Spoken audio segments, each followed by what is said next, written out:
In this video tutorial, we're going to discuss another example of finding the probability of simple events.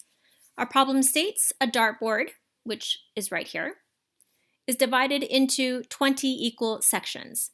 Determine the probability of each outcome if a dart is equally likely to land anywhere on the dartboard. Express the probability as a fraction and a percent, then describe the likelihood. So our event is greater than 20. So we need to find the probability of throwing the dart and landing on a space that reflects a number that is greater than 20. So take a look at your dartboard, think about your ratio, and I hope you have this in mind.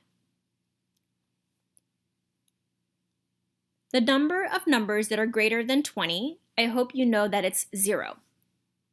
On the dartboard, right here, there are no numbers that are greater than 20. The denominator is 20 because you have 20 possible outcomes. So therefore, 0 divided by any number will always be 0, and our probability is 0%.